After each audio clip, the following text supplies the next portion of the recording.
I think the first point I want to remember is China is catching up in technology with the United States and the rest of the world. And this has had consequences we didn't really expect. Maybe we should have, but we didn't.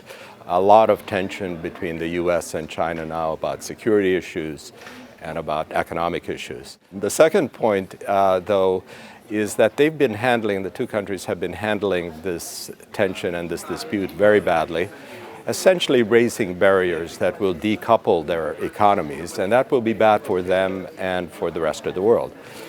And there comes my third point, is we need to figure out a solution to this. This doesn't make sense for either of the two countries individually or for the world.